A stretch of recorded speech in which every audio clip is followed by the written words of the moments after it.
Well, hello, Crashing In Podcast, and today is another Kaleidoscope episode. For those who don't know, Kaleidoscope is an event that happens at the Night Owl every month, and this month there was bands Bad Girlfriend, Fitzroy Holt and Grave Palms. Unfortunately, I didn't interview all three bands, but I interviewed the band Bad Girlfriend and it was absolutely great.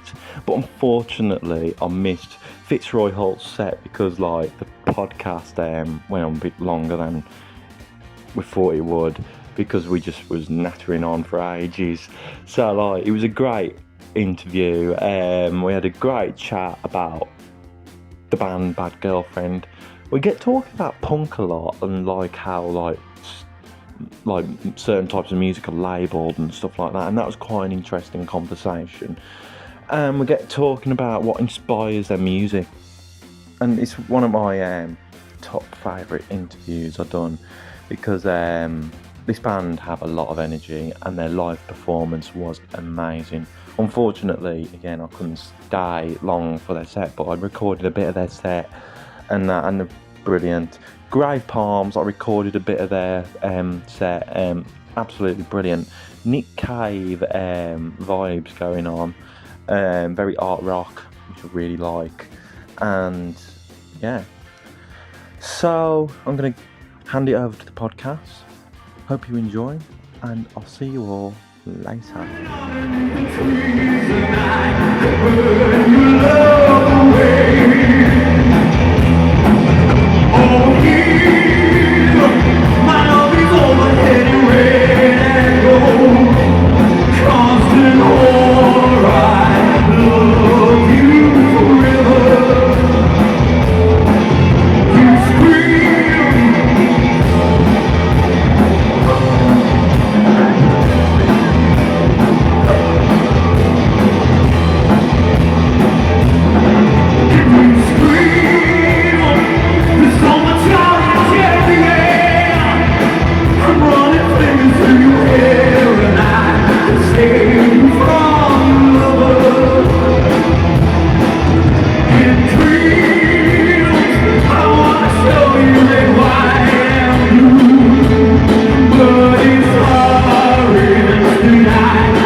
Inside my mouth, you will enter inside my mind.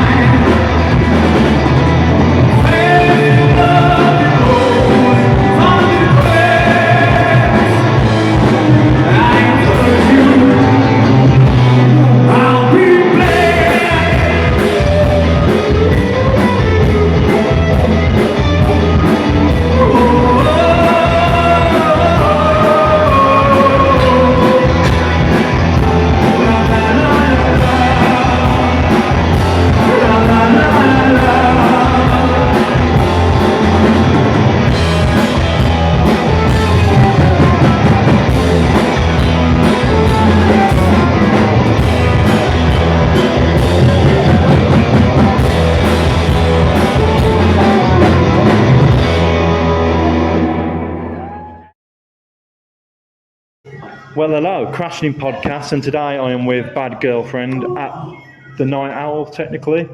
Technically, it's the backstage of the Night Owl, yeah? Yeah. Green room. Yeah. It's quite... Definitely green room. Do you all want to say your name and what you play in the band? I'm Alex, I'm the drummer. I'm Connor, I'm the lead singer and guitarist. I'm Richie, I'm the bass player and singer as well. So, you're looking forward to the gig tonight at Kaleidoscope? Oh, it's going to be fun. Yeah. It's gonna be sick. It's always good to Kaleidoscope. Yeah. How many times have you done Kaleidoscope gigs now? Like? An uncountable amount of time. I'd say about 8 times, but with 3, this will be my third different band playing. Third different band playing it. Nice. Yeah. And do you play much of the Night Owl and stuff like that when it's not Kaleidoscope? Only when it's Generally Kaleidoscope. speaking, yeah. Yeah. So, what's your thoughts on the other bands that are playing today? Shit. They're all sick. Great Punk's really good. We ain't seen them before, but Fitzroy Holt, our boy Liam and Ed, who's in Cave Dog, their other band is with them. They're amazing, and they're like super heavy, just psychic. Yeah. Soulful as hell, man. Just sexy frontman. First time I've seen them, to be fair, with their whole band lineup. I only saw Herballs. I haven't saw Fitzroy Holt yet. I've seen Fitzroy Holt acoustically, to get what I mean, on his own, but yeah. Cool, man. So let's talk a bit about you, and let's talk about do you want to start from the beginning and talk about how you guys met and what made you form a band? So this one, when I first saw him, was playing with, I think it was Goddamn, was it? I think it was. I think you were playing with Goddamn. What? No. The Youth Man? No, anyway. Every Youth Man. Yeah. So basically, he was on his own with an acoustic guitar and a distortion pedal, and literally he was rolling around on the floor. It's like some people got it, some people didn't, and I was like, I can see the very much Iggy Popness to all of this. If you ever need a bass player, I'm here, and we sort of formed the band from there, didn't we? Yeah. Had a couple of different drummers now, and Like Spinal Tap. Just blew up. So what was the music that inspired what you play? Punk, mainly. Well, kind of, yeah, because when I was doing the acoustic thing, it was mainly folk and that, but it's too boring, man. Yeah. It's not a bit mad. I think we got roots in sort of blues, country, rock and roll. But obviously we like what that became. We loved the sort of garage rock of the 60s and 70s, and then into the punk movement, and I think. And now you've been sort of getting really into sort of funk. And jazz and stuff. Do you think that all happened? Oh yeah. It's definitely had a massive influence in our sort of latest stuff. Yeah. So what's the major punk band that's inspired you guys? Probably all the 80s, hardcore shit for me, like Minutemen and stuff. But the OCs as well, is the new psych band, isn't it? They're absolute dumbs. Oh yeah, I've been hearing a lot about them. They are sick too. They've done a gig in Birmingham recently. A 2 in very quick succession, but after not doing it for years and years and years. 10 years or something. So they're really sick. I love Iggy Pop and the Stooges, Neil Dolls.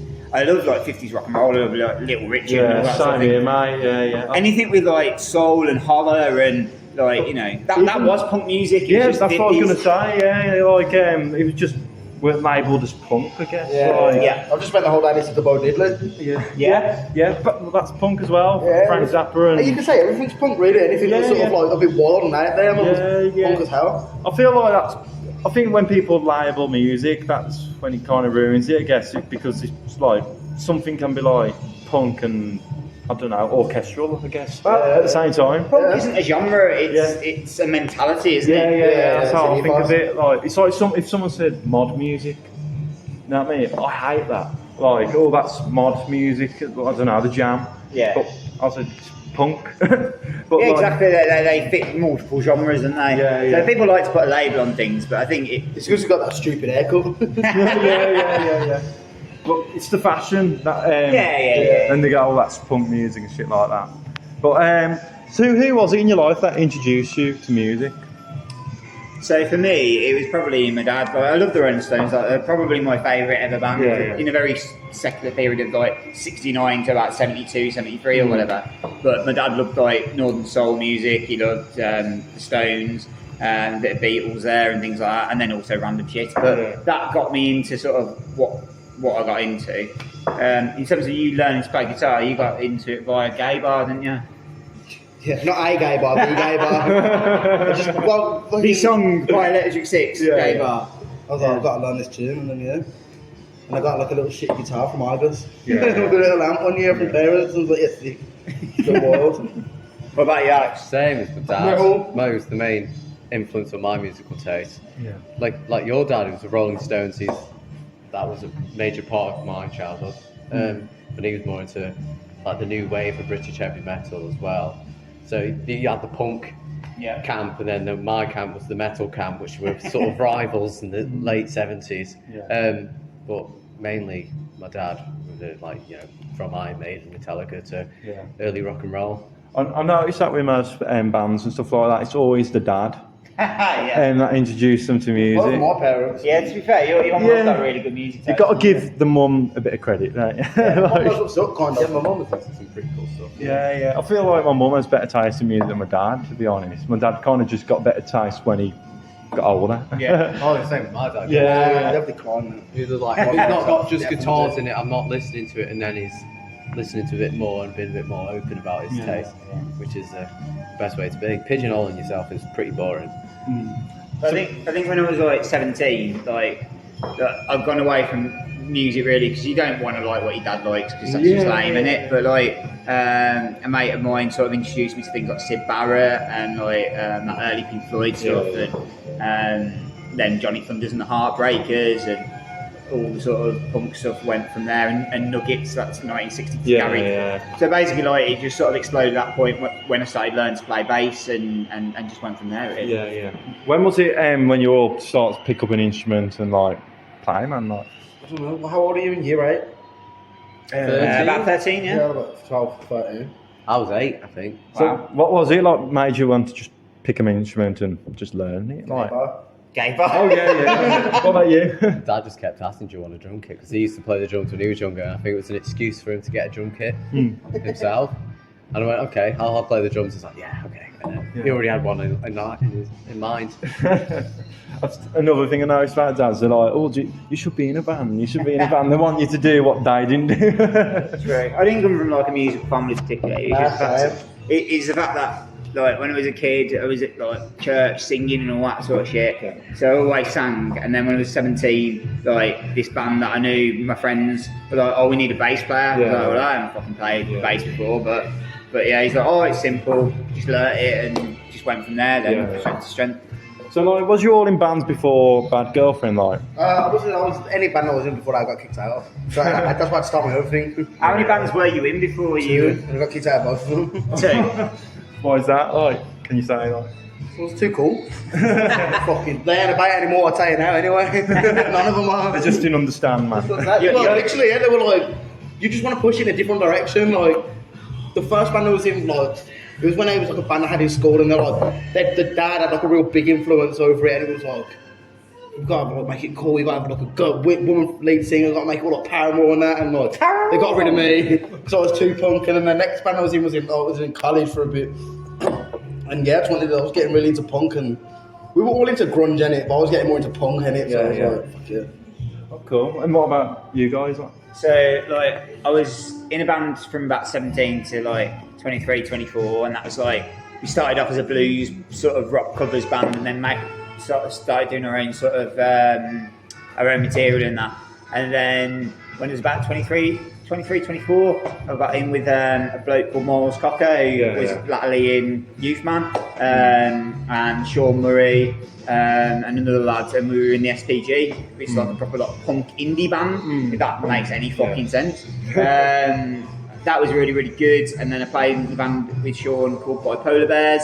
That was sort of more indie sort of Britpop, which was really, really cool to play. But yeah, and then obviously whilst being in Bad Girlfriend, been playing with Kato. But yeah. Oh, cool. What about you, Alex? I think I was about 15 when I first joined the band.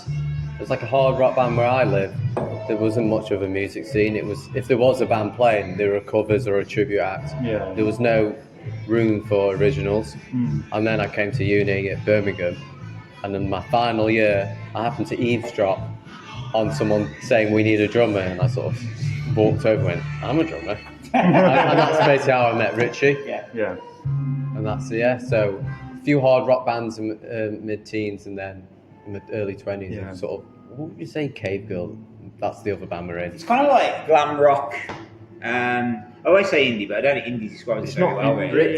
Britpop, maybe a bit thrown in there. Yeah. Bit shoegaze. I find it a bit psychy at times. Yeah, there's a lot of psych to it too. Yeah. There's a lot There's of all sorts of shit in it, man. Yeah. There is all sorts of shit. Got a good into it. sound and the look as well. Yeah. Like the name Cave Girl's really good as well. But it's funny with Cave Girl and Bad Girl friends. Yeah, With no women in any of the bands. But yeah. as we were talking about the name, like why the name Bad Girlfriend? I think So our first drummer, who was like, we were trying to come up with a name, and I think he's one of his pals. I think it might be Tom Ford, but I don't want to fucking name drop him. But I'm gonna fucking drop his name. It's Tom Ford. The what? the fashion designer. No, imagine. And he was like, called it Girlfriend or something. I was like, nah. And then he said Bad Girlfriend. And I was like, yeah. I don't know why I hate the name. I think didn't they say like girlfriend? That sounds like a really B-town name. Yeah. Well, I don't want to be that. I'll be Bad Girlfriend. I think it was like that, wasn't Really? it? I think that's how the riffing came. Yeah. And then every single gig that we used to do, it used to bash all the fucking B-town bands, didn't you? It used to be like, swim deep, fucking shit. Every time, like, we're swim deep. Like taking a piss every single time, didn't you? Fucking hell. Whether it was peas Are or they still something. about? Like, Nah. No. We're mates now, yeah. Have you heard of the band Black Honey? Black Honey, yeah. So we basically supported them once, and he was just being a little gobshite, right? Just like sort of shouting his mouth on, going, "Well, if you ever saw some dude, back the shit out of them." Oh, well, I'm not hard. He's not hard at all, and everybody Pure knows bullshit. that knows him. But basically, the singer in Black Honey didn't, and she's like, "They're my friends," and stormed out of the room. Next 5 minutes, the fucking promoters come up and gone, "Connor, I need a word," and then he's like, "Richard, we're in trouble." Like, "We're not in trouble, dickhead. You're in trouble." And we got ejected from the green room. We got to sit in the green room and never come back. At the hair and hour. When was that? About 3-4 years. 4 years ago. Nah, like 7 years ago. Was it with Pedal? That was. Really? Yeah. Well, maybe like 5-6 years ago then. That was when people wanted to put us on. That's before he alienated everybody. At this point, only Kaleidoscope put us on. It's like, so like, as you were talking about gigs, like, when was the last gig you done? Like, was it before COVID or after COVID? Like I say, it was our old drummer's last gig because he'd been with us for about 5 years, hadn't he? Yeah. Lovely lad.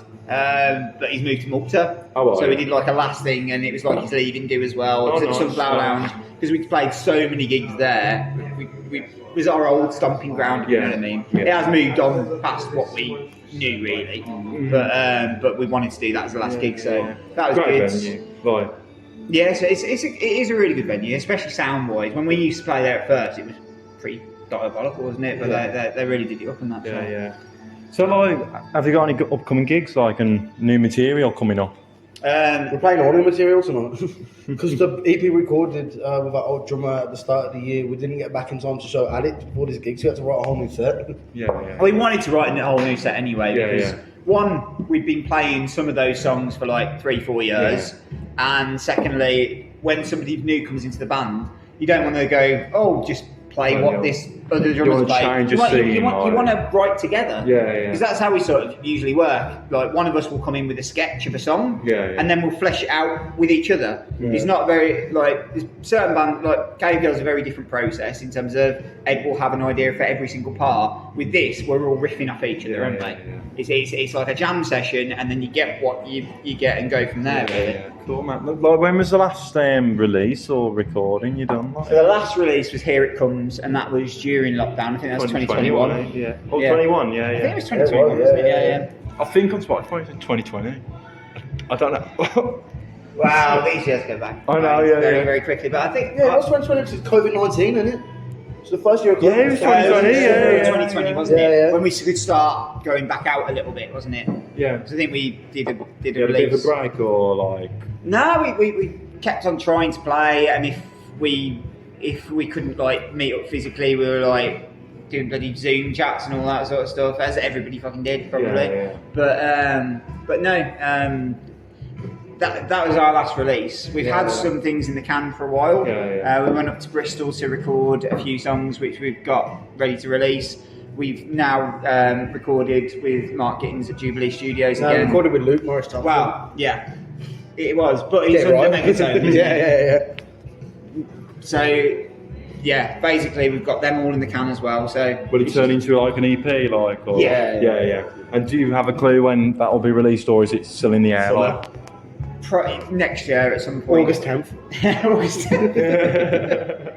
That just happens to be a Sunday or a Monday. August 10th. Yeah. So, like, is this different to what like you used to do, or would you say it's pretty much the same? I think we have an ethos that is us, if that makes sense. So I think when you listen to something by us, you know it's Bad Girlfriend. Yeah.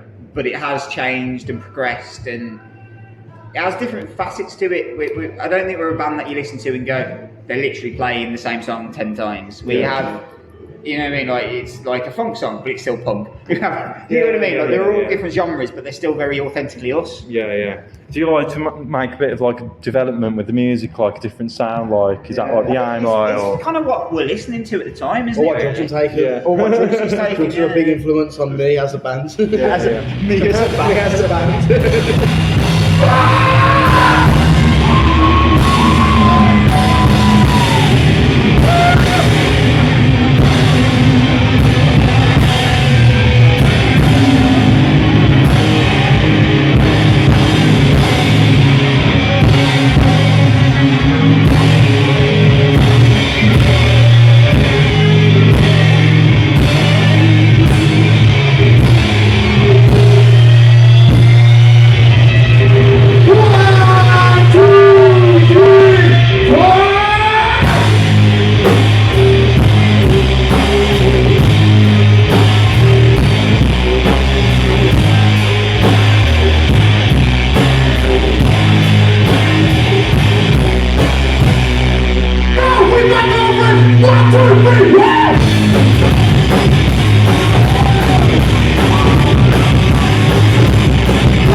So let's talk about gigs. And can you recall your first ever gig together as a band?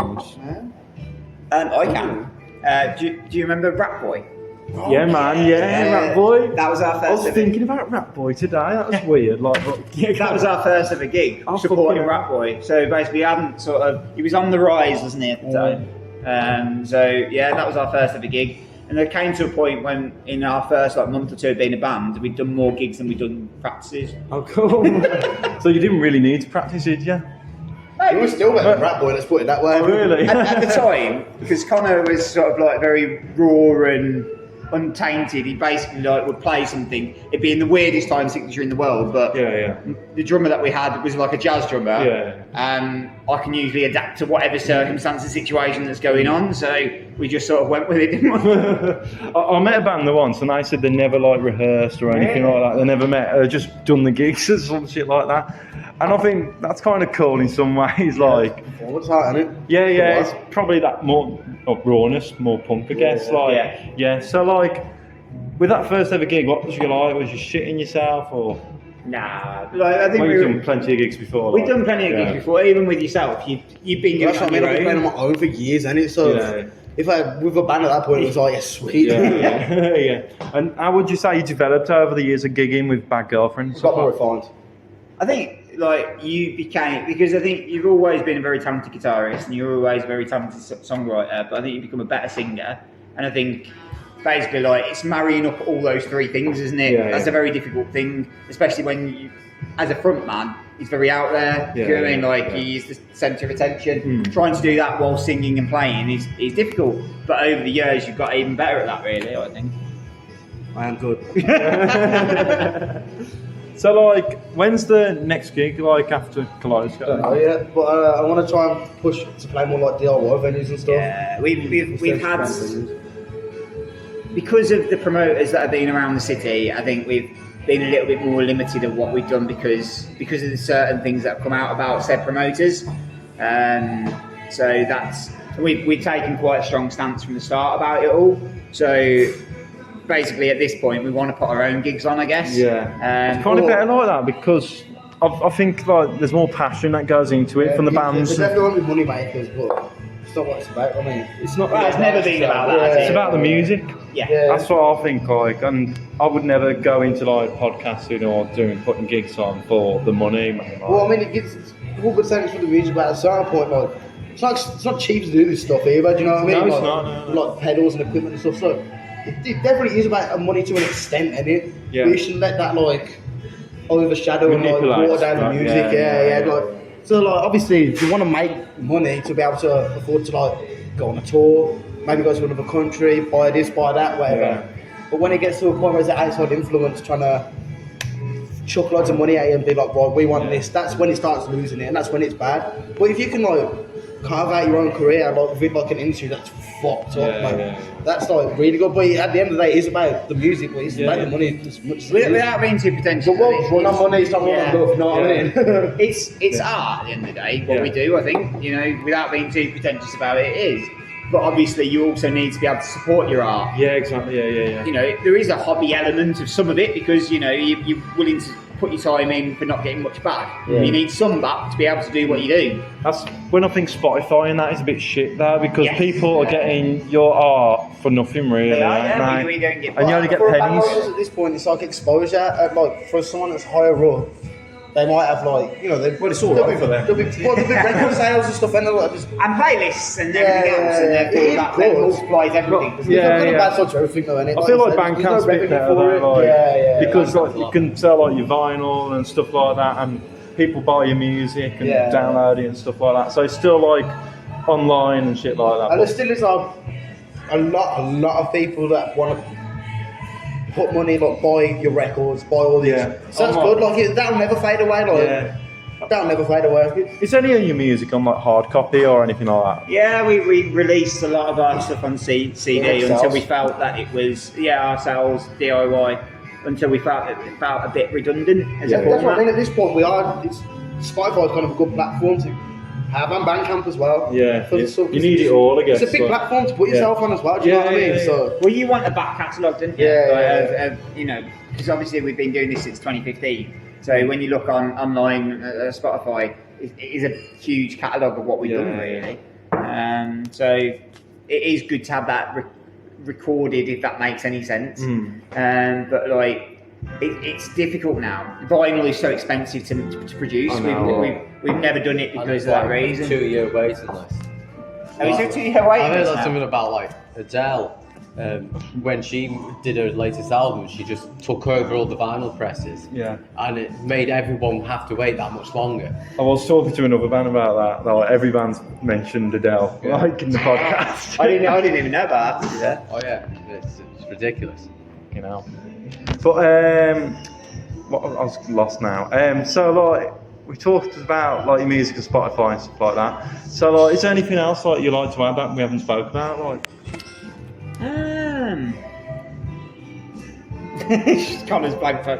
He's just shaking his head. Yeah. No, What was the I can't question? Is there anything else you want to mention? that we didn't talk about with the band. Drugs. Mushrooms are great. Yeah. Helps with material and stuff like that. Like. Yeah, sure. You would think so, wouldn't you? Yeah, definitely. I keep telling them when it's a fucking take some mushrooms and have a jam. Well, yeah, they do reckon like there will be a better place if everyone took mushrooms.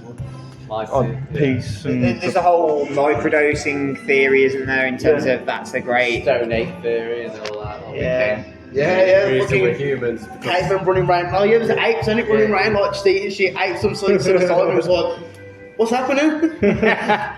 But I've been told, well, I watched it in a documentary that's good for like mental health and shit like that. Yeah, what I mean. Yeah. So like people can just flounder in life and just be happy. I Good guess. for the crack as well, you know what I mean? Good for good times. But sometimes I think it depends on like what type of person you are. I guess like if you're like. What mood you're in at the time. Some people are stronger than others. I guess like on the inside to like. Deal with it. That's what I mean. Like it's not always like a party drug, any. Yeah. Sometimes it is like you have to sit down maybe on your own with like someone that's close, take it, and then like experience that like badness for a bit. 'Cause it's like almost like maybe like a purge, isn't it? Yeah. It's not necessarily like if you're out at a party and have it and you have a bad time, then that is a bad trip, anyway. Yeah. If you sit down and like take it In your bedroom. In a safe environment. Yeah. My dad said that as well. Really? yeah. But like with me, I never took it because I know like I'm an overthinker, and I feel like I get that. I've only ever had them once when I was really young and that, and like I don't know. For me, especially things that are hard and that things like LSD and things like that. I don't know how well I cope with it. I don't think I would be able to cope with it, even with weed as well. Like I feel like even though it's like what the kids have and that, like it's just I feel like I'd just be paranoid, overthinking. People, you get paranoid about like going into it. You're definitely You're gonna be, yeah, exactly. Self-fulfilling prophecy. Yeah, I'll just drink water and I think I'll be fine. Like. To be fair, man, High like, off life. If you can live and experience and love life with that, then that's probably a better way to be. Yeah, man, raw dogging it, bro. Yeah, man, Rated. man. Yeah. So, like, before we go, have you got any musicians you'd like to recommend to the podcast? The band's played tonight, they're sick.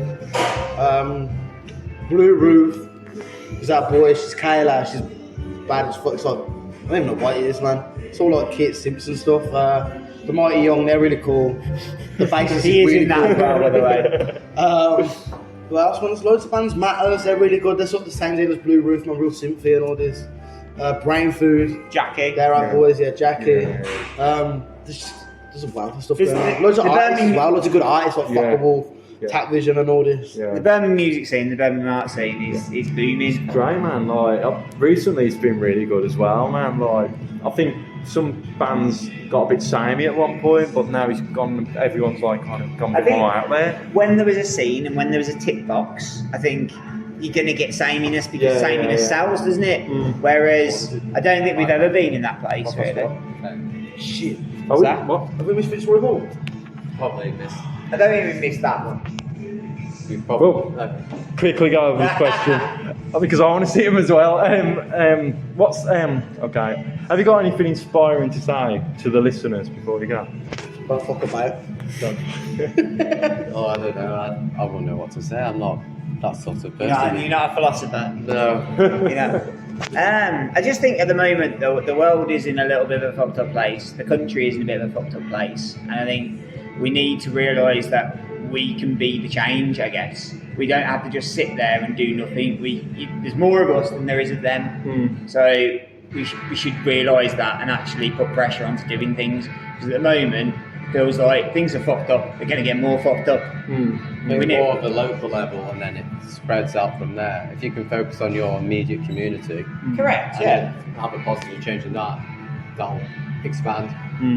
But it's not just taking what happens to us, I guess. It's kind of going, okay, this is happening, and if it's to a point of really fucked upness, we need to do something about it. I think that's what punk is, to be honest. It's a rebellion against what is there and what's wrong about the world. I think that's why punk flourishes in bad times. I think that's why it's going to flourish even more. Freedom of speech, shit like that, man. No, you're right, bro. Joe Strummer. Indeed. But thank you for joining me for a podcast, and hope the gig goes well tonight. And see you all later. Hope the podcast goes well. That's one. Take care. Well, that was Bad Girlfriend, and that was another Kaleidoscope episode of Crashing In. And if those if the people are listening haven't been to Kaleidoscope before, get yourselves down there. It's a free event, and you'll discover some new and great music. So now I'm gonna hand it over to a Fitzroy Holt video that Liam McCohen, the organizer of Kaleidoscope, recorded, and I'm going to put some bits I'll put on my story on Instagram as well. So I'm going to end it with that. Hope you all have a great day, and I'll see you all later.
Shows you all you made.